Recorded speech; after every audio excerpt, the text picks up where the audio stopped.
preocupados, sí, de, celebrar un día más de la tuberculosis, pero el hecho es de que se habla de una enfermedad infectocontagiosa, una enfermedad de la pobreza.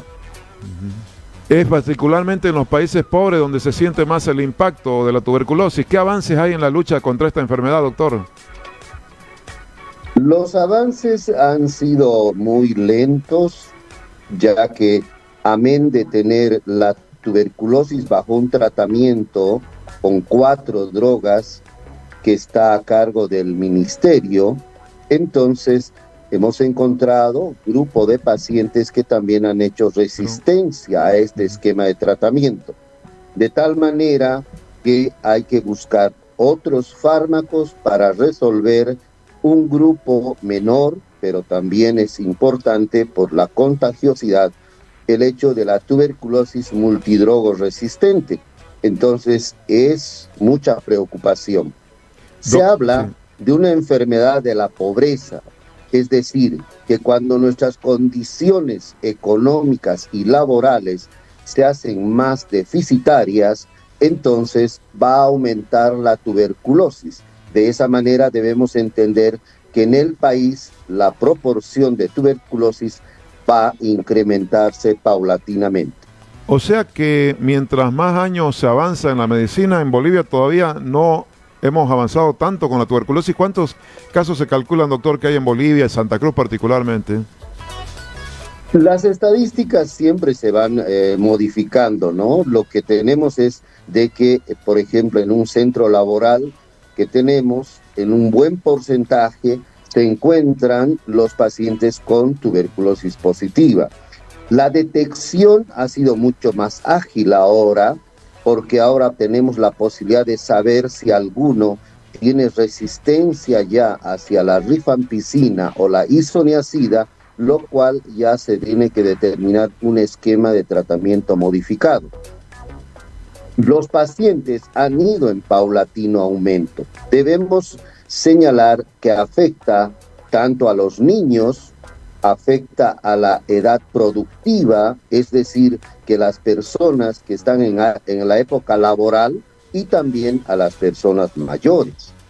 Por el otro lado, debemos entender de que las personas que tienen alguna enfermedad de por medio, diabetes, insuficiencia cardíaca, insuficiencia renal, algún déficit inmunitario, como en el caso del HIV, este va a ser presa de una tuberculosis. El contagio puede ser por vía inhalatoria o puede ser porque los ganglios nuestros tienen los bacilos y hace una enfermedad endógena. ¿Hay algún tratamiento para la enfermedad, doctor? Y si nos puede dar algunas medidas preventivas para evitarla. La medida preventiva habitualmente es la colocación del barbijo, principalmente del paciente o del sospechoso de la tuberculosis. Convengamos que la persona en un medio, más aún si el hábitat no es adecuado y tiene hacinamiento, es decir, que en una habitación estén viviendo 5, 10 personas, entonces esto va a hacer más fácil el contagio de la tuberculosis. Entonces es este el problema. Claro. Y la baja alimentación siendo inadecuada, entonces también nuestra inmunidad va a entrar en un déficit y de tal manera que somos presa fácil para aquello.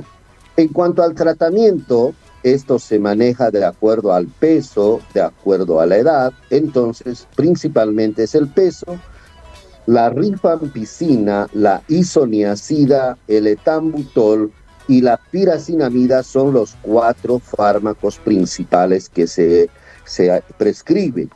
Pero debemos tomar en cuenta si es que habría alguna resistencia a alguno de estos para tener que hacer la modificación del tratamiento correspondiente. ¿Se puede curar la tuberculosis? Y le pregunto si también hay alguna vacuna. Inicialmente todos hemos recibido, ¿no? La vacuna del bacilo de Calmette-Guerin, que lo que ha hecho es reducir la agresividad, porque en este caso ya no tenemos tanta tuberculosis extrapulmonar meningia, que ahí era la mayor secuela que podría producir. Es decir, si se hace el diagnóstico en tiempo, si se hace el tratamiento y se cumple como tal, en 6 meses el paciente tendrá el rótulo de paciente curado. Pero si hay descuidos en cuanto a la alimentación, descuidos en la ingesta de la medicación, convengamos lo siguiente: sí o sí, toda la medicación debe tomarse en la mañana. No se puede fraccionar. A veces le encontramos esa dificultad que algunos centros lo fraccionan, que en la mañana toman 2 comprimidos, a media mañana toman 2 y más tarde, pasado el mediodía, están tomando el resto. Hay algo que tenemos que entender en cuanto a su biología y del mismo bacilo.